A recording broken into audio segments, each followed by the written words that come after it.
உங்கள சுமந்து போறதே ஒரு பெரிய விஷயமா இருக்கும்போது, நீங்க ஒரு முன்னெச்சரிக்கை நடவடிக்கையாக என்னென்ன விஷயங்கள் நம்ம கடைபிடிக்கணும்? யார் யாரெல்லாம் முதல்ல மலை ஏறத்துக்கு தகுதியுடையவர்கள் என்பதை பற்றி எல்லாம் இருக்கு. நான் என்னென்ன டெஸ்ட் எல்லாம் ஃபாலோ பண்ணணும்? மருத்துவர்ட்ட என்னென்ன பரிசோதனைகள நான் பார்த்துக்கணும் அப்படின்னு இத பொறுத்தளவுக்கு நீங்க இசிஜி எடுத்து பார்க்கணும். அந்த சில நாட்களாக செய்தித்தாள நம்ம பார்க்கிறோம். வெள்ளியங்கிரி மலை ஏறக்கூடிய பகுதியில வந்து 25 வயதுக்கு கம்மியானவங்களே. வணக்கம் நண்பர்களே, நான் உங்கள் புதுவை சுதாகர். இன்றைய காணொளி என்ன அப்படின்னு பார்த்தோம்னா, நிறைய பேர் நம்ம சோஷியல் மீடியாவில் இன்றைக்கி பார்க்குறோம். வெள்ளியங்கிரிக்கு மலைக்கு போயிட்டு இறந்துருக்கிறாங்க. நியூஸ் பேப்பர் கட்டிங் நிறைய பார்த்தீங்கன்னா என்ன வருதுன்னு பார்த்தீங்கன்னா, இந்த மாதிரி இளைஞர்களாக இருக்கட்டும், இல்லை வயதானவங்களாக இருக்கட்டும், இந்த மாதிரி மலை ஏற்றத்தின் போது மூச்சு திறனால சடனாக இறந்துருக்கிறாங்க அப்படின்ற நியூஸை பார்க்குறோம்.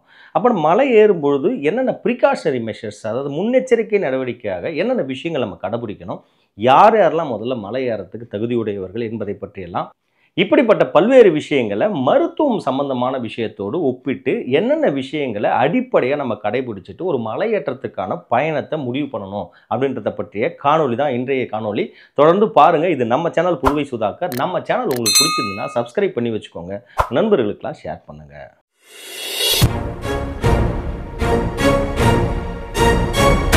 வெள்ளியங்கிரி மாதிரியான மிகப்பெரிய கடுமையான ஒரு பயணத்தை நம்ம மேற்கொள்கிறதுக்கு முன்னாடி பல்வேறு விஷயங்களை நம்ம தெரிஞ்சுக்க வேண்டிய அவசியம் இருக்குது. நிறைய பேர் என்ன நினைக்கிறாங்கன்னா, நான் திருவண்ணாமலையெல்லாம் சுற்றி வந்துட்டேன், கிரிவலம் நிறைய வந்துட்டேன், நிறைய டைம் நான் வாக்கிங் போயிட்டேன், ஸோ நான் ஃபிட்டாக இருக்கிறேன் அப்படின்னு ஃபீல் பண்ணுறாங்க. உண்மையான விஷயம் அப்படி சொல்ல முடியாது. ஏன்னு கேட்டோம்னா, மலையேற்றம் என்பது பல்வேறு சிக்கலான விஷயங்களையும் உள்ளடக்கியதுனே சொல்லலாம். என்னென்ன அப்படின்னு பார்த்தோம்னா, நம்ம ஆக்சிஜனோட கண்டென்ட் மலை ஏறும்பொழுது குறைஞ்சு கொண்டே இருக்கும். அப்படி ஆக்சிஜன் நமக்கு சரிவர கிடைக்கலன்னா, நம்ம நார்மலாக சமதளத்தில் நடக்கக்கூடிய நடைப்பயணம் வந்து அந்த இடத்துல உதவாதுன்னே சொல்லலாம். பர்டிகுலராக சொல்லணும்னா 40 வயதுக்கு அதிகமாக இருக்கக்கூடியவர்கள் கம்பல்சரி ஒரு மெடிக்கல் செக்கப் எடுக்காமல் நீங்கள் மலைப்பயணத்தை மேற்கொள்கிறது ரொம்ப தவறான செயல்னே சொல்லலாம்.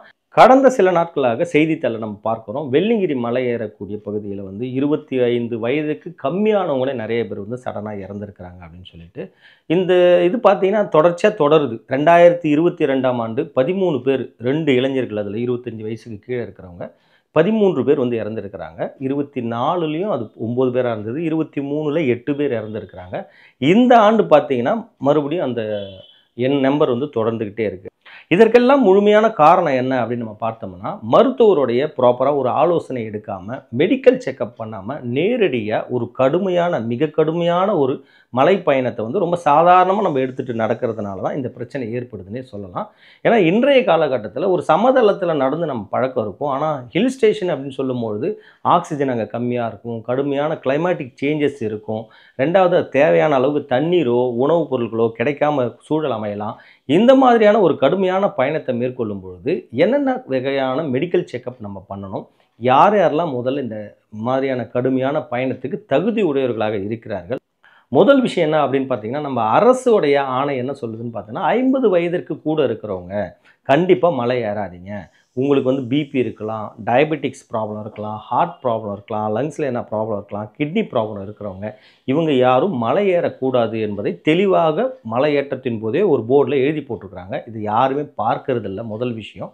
ரெண்டாவதாக பார்த்தீங்கன்னா, நம்ம சாதாரணமாக ஒரு நகர வாழ்க்கையில் இருக்கக்கூடியவங்க இந்த மாதிரி கடுமையான பயணங்களோ, கடுமையான ஒரு என்ன சொல்கிறது வேலைகளோ, எந்த மாதிரியான விஷயங்களும் செஞ்சு பழகிறதில்ல. சடனாக ஒரு மேசிவோ ஒரு மலையேற்றத்திற்கு போகும்போது பல்வேறு விஷயங்கள் ஏற்படுறதுக்கான வாய்ப்புகள் இருக்குது. ஏற்கனவே இதை பற்றி ஒரு காணொலி நம்ம பதிவு பண்ணியிருக்கிறோம். சடன் கார்டியாக் டெத் எப்படி ஏற்படுது அப்படின்னு சொல்லிட்டு. ஜிம்மில் சடனாக போயிட்டு ஒரு மெடிக்கல் எக்ஸாமினேஷனோ மெடிக்கல் செக்கப்போ பண்ணாமல் நேரடியாக கடுமையான ஒரு எக்ஸசைஸோ இல்லை உடற்பயிற்சி அல்லாது இந்த மாதிரியான கடுமையான வேலைகள், ஒரு ட்ரெக்கிங் மாதிரியான விஷயத்தை பண்ணும்பொழுது சடனாக மூச்சு திணறல் ஏற்பட்டு இறக்கிறதுக்கான வாய்ப்பு ஏற்படுதுன்னே சொல்லலாம். முதல்ல நம்ம என்னென்ன விஷயத்தை கடைபிடிக்கணும் அப்படின்னு பார்க்கலாம். ஒரு ட்ரெக்கிங் போகிறீங்கன்னா கண்டிப்பாக வெயிட் கம்மியாக இருக்கணும். உங்களை சுமந்து போகிறதே ஒரு பெரிய விஷயமா இருக்கும்போது நீங்கள் ஒரு சுமையாக ஒரு பெரிய வெயிட்டை தூக்கிட்டு அந்த வெயிட்டை தூக்கிக்கிட்டு நடக்கிறது ரொம்ப கஷ்டம்னே சொல்லலாம். இதனால் கூட ஓவர் ஸ்ட்ரெயின் ஏற்படலாம். ஆக்சிஜன் நீங்கள் எடுக்கக்கூடிய ஆக்சிஜன் உங்களுக்கு பத்தாமல் போகலாம். அதனால் நான் எப்படின்னா ஜென்ரலாக ஒரு லைட் வெயிட்டடான பேக் எடுத்துக்கோங்க. ஆனால் தேவையான விஷயங்கள், மிக அத்தியாவசியமான விஷயங்கள் கண்டிப்பாக அந்த பேக்கில் இருக்கணும்.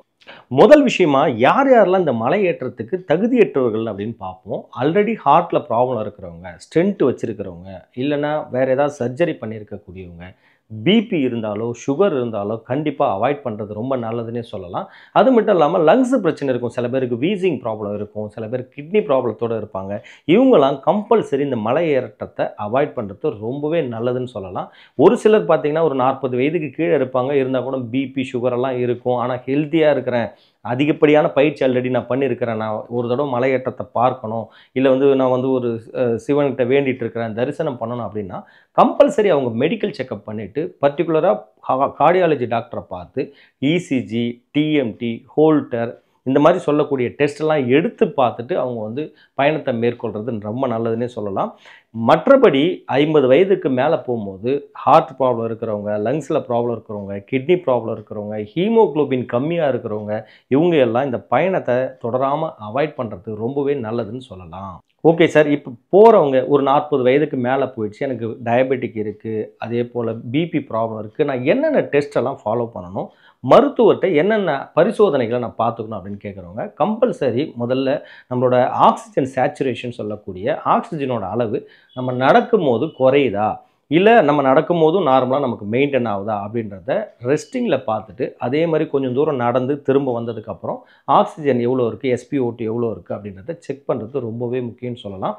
இது நம்மளுடைய லங்ஸை வந்து அசஸ் பண்ணும். நம்மளுடைய அதிகப்படியான வாக்கிங் நம்ம போகும்பொழுது நம்மளோட ஆக்சிஜனை வந்து குறைக்குமா, இல்லை நம்ம தேவையான அளவோட குறைக்கும் போது இதனால் வேறு ஏதாவது பாதிப்பு வருமா அப்படின்றது எல்லாம் நம்ம அசஸ் பண்ணுறதுக்கு இந்த டெஸ்ட்டு கண்டிப்பாக உதவுனே சொல்லலாம். அதே போல் ஹார்ட்டை பொறுத்தளவுக்கு நீங்கள் இசிஜி எடுத்து பார்க்கணும். அதே மாதிரி ஒரு எக்கோ டெஸ்ட் எடுத்து பார்க்கும்போது ஸ்ட்ரக்சரலாக எதனா ப்ராப்ளம் இருக்குதா அப்படின்றது தெரியும். முக்கியமாக நம்ம ஹார்ட் டெஸ்ட்டில் பார்க்குறது இந்த ட்ரெட்மில் டெஸ்ட்டுன்னு சொல்லலாம். நடக்கும்பொழுது இசிஜி எடுத்து பார்க்குறது. அப்படி நடக்கும்போது இசிஜி எடுத்து பார்க்கும்போது நார்மலாக நடக்கிற மாதிரி இல்லாமல் இந்த ட்ரெட்மில்லை பொறுத்தளவுக்கு பார்த்தீங்கன்னா ஸ்பீடு இன்க்ரீஸ் ஆகும், அதேமாதிரி ஸ்லோப் இன்க்ரீஸ் ஆகும். ஒரு 4 ஸ்டேஜ் இருக்குது. பர்டிகுலராக சொல்லணும்னா நம்ம மலையேற்றத்துக்கு உகந்த ஒரு வாக்கிங்னு பார்த்தீங்கன்னா ப்ரூஸ் ப்ரோட்டோக்கால் அப்படின்னு சொல்லுவாங்க. இந்த ப்ரூஸ் ப்ரோட்டோக்கால் என்னென்னா, நார்மலாக நடக்கும்போது ஒரு 3 ஸ்டேஜ் 12 நிமிடம் வரைக்கும் நீங்கள் வந்து கடந்துட்டு நல்ல வாக்கிங் இருந்தது, இந்த 4 ஸ்டேஜ்லேயும் நல்லா நடந்துட்டீங்க, 3வது ஸ்டேஜை கடந்து 4வது ஸ்டேஜில் நல்லா நடந்துட்டிங்கன்னா நீங்கள் வந்து கண்டிப்பாக ஒரு மலையேற்றத்துக்கு ஃபிட்டாக இருக்கிறதுக்கான வாய்ப்புகள் இருக்குது. இது வந்து மருத்துவர் தான் அசஸ் பண்ணி கரெக்டாக உங்களுக்கு சொல்லுவாங்க. 40 வயது கடந்ததுக்கு அப்புறமே கண்டிப்பாக நீங்கள் இந்த ஒரு மெடிக்கல் செக்கப் பண்ணிவிட்டு மலையேற்றத்துக்கு போகும்போது உங்களுக்கு வந்து ஒரு என்ன சொல்கிறது, ஒரு சேஃப்டியாக இருக்கலாம்னே சொல்லலாம். ஓகே சார், என்னென்ன விதமான பிளட் டெஸ்ட் எல்லாம் எடுத்து பார்க்கணும், எனக்கு ஒரு 50 வயதாகுது, நான் என்னென்ன பிளட் டெஸ்ட் எல்லாம் எடுத்து பார்க்கணும் அப்படின்னு கேட்டோம்னா, 50 வயது இருக்கக்கூடியவங்க கம்பல்சரி பார்த்தீங்கன்னா ஒரு ஹீமோக்ளோபின், நம்மளோட சேச்சுரேஷன் லெவல் எவ்வளோ இருக்குது, அது மட்டும் இல்லாமல் டயபெட்டிக்காக இருந்தாங்கன்னா டயபெட்டிக் இருக்கா இல்லையா அப்படின்னு தெரிஞ்சுக்கிறதுக்கும், ஆல்ரெடி டயபெட்டிக்காக இருக்கிறாங்கன்னா அவங்களுடைய HbA1c வேல்யூ பார்க்கணும். HbA1cன்றது கடந்த 3 மாதங்களாகவும் உங்களோட சுகர் லெவல் வந்து நார்மலாகவே இருக்கா, இல்லை நார்மலுக்கு அதிகமாகவே மெயின்டைன் ஆகிருக்கா அப்படின்றது தெரியக்கூடிய ஒரு டெஸ்ட்டு. இது பார்த்தீங்கன்னா நார்மலாக ஒரு 7க்கு கம்மியாக இருக்கணும். கண்டிப்பாக 7க்கு மேலே இருக்கிறவங்க கம்பல்சரி இந்த மாதிரி ஹில் ட்ரெக்கிங் போகிறது அவங்களுக்கு வந்து அட்வைசபிளே இல்லை. ஒரு 6.5 இருந்தால் கூட அதை மெயின்டைன் பண்ணக்கூடிய அளவுக்கு உங்களுடைய டயட் இருக்கா அப்படின்றது எல்லாத்தையும் செக் பண்ணிக்கோங்க. இது மட்டும் இல்லாமல் வேறு என்னென்ன டெஸ்ட் பண்ணணும்னா, சில பேஷண்ட் வந்து கிட்னியோ இல்லை மற்ற விஷயங்களோ கிரியாட்டின் லெவலோ அஃபெக்ட் ஆகிருந்தால் அவங்களுக்கு வந்து இந்த ரீனல் டெஸ்ட் எல்லாம் அவங்க கூட பண்ணி பார்க்குறது ரொம்ப நல்லதுன்னு சொல்லலாம். பொதுவாக சொல்ல போனால் இந்த மாதிரியான பிரச்சனைகள் இருக்கும்போது இந்த மாதிரி மலைப்பயணத்தை அவாய்ட் பண்ணுறது ரொம்பவே நல்லதுன்னு எடுத்து. கடைசியாக நம்ம முக்கியமாக பார்க்கக்கூடிய விஷயம், சார் நீங்கள் எல்லாம் சொல்கிறீங்க ஓகே தான், 40 வயதுக்கு மேலே போகும்போது தான் இந்த பிரச்சனைலாம், 25 வயதுக்கு கீழே இருக்கிறவங்களே இறந்துடுறாங்களே அது ஏன் அப்படின்னு பார்க்க போனால் இதெல்லாம் வேஸ்ட்டா அப்படின்னு நம்ம யோசிக்க வேண்டிய சூழலும் இருக்குன்னே சொல்லலாம். 25 வயதுக்கு கீழேனா இன்றைய காலகட்டத்தில் 25 வயசுலேயே டயபெட்டிக்லாம் இருக்குது. அதுவும் பர்டிகுலராக கோவிடுக்கு அப்புறம் பார்த்தீங்கன்னா இந்த கார்டியாக் ப்ராப்ளத்துக்கு ஒரு ஏஜோ ஒரு ரிஸ்க் ஃபேக்டரோ நம்ம சொல்ல முடியல. காரணம் எதுவுமே தெரியாமல் கூட நிறைய பேர் 30 வயது கீழே இருக்கிறவங்களே ஹார்ட் அட்டாக் வந்து இறக்குறாங்க. இந்த மாதிரியான சூழலில் கண்டிப்பாக அவங்க ஒரு மாஸ்டர் ஹெல்த் செக்கப் மாதிரியான மெடிக்கல் செக்கப் பண்ணிட்டு தான் இந்த மாதிரியான கடுமையான பயணத்துக்கு போகணும். அது ரொம்ப ஹெல்த்தியாக இருந்தாலும் சரி, அவங்க ஸ்போர்ட்ஸில் இன்வால்வ் ஆகிறதுக்கே நம்ம வந்து மாஸ்டர் செக்கப் பண்ணணுன்றோம். ஒரு ஜிம் ஒர்க் அவுட் பண்ணுறதுக்கு முன்னாடி மாஸ்டர் செக்கப் பார்த்துக்கணும். ஒன்ஸ் அ வைல் நீங்கள் கம்பல்சரி பார்த்துட்டு தான் இந்த மாதிரியான மலையேற்றத்துக்கு போகணுன்னே சொல்லலாம். வேறு என்னென்ன விஷயங்களை நம்ம மலையேற்றத்தின் போது ஃபாலோ பண்ணணும்? இப்போ நீங்கள் நடக்கிறீங்க மலைப்பயணத்தின் போது, அது வெள்ளிங்கிரி மாதிரியான மலைகள்லாம் பார்க்கும்போது முதல் மலையே ரொம்ப மிக கடினமாக இருக்கும். அப்படி ஏறக்கூடிய மலையில் உங்களால் முடியல, மூச்சு திணறல் இருக்குன்னா உடனடியாக உங்கள் பயணத்தை நிறுத்திட்டு திரும்ப வர்றது ரொம்பவே நல்லது. இல்லை என்னால் முடியும் அப்படின்னு நீங்கள் ட்ரை பண்ணி அடுத்த ஸ்டேஜுக்கு போகும்போது இன்னும் உடம்பு வீக்கானால் மேலேருந்து உங்களை கொண்டு வரதே மிக சிரமமான ஒரு விஷயமா இருக்கும். அதனால் இப்படிப்பட்ட பயணத்தை மேற்கொள்றதுக்கு முன்னாடி கம்பல்சரி நம்ம சொன்ன விஷயங்கள் எல்லாத்தையும் ஃபாலோ பண்ணுங்கள். தொடர்ந்து பாருங்கள். இது நம்ம சேனல் புதுவை சுதாகர். நம்ம சேனல் உங்களுக்கு பிடிச்சிருந்துன்னா சப்ஸ்கிரைப் பண்ணி வச்சுக்கோங்க. உங்கள் நண்பர்களுக்கெல்லாம் ஷேர் பண்ணுங்கள்.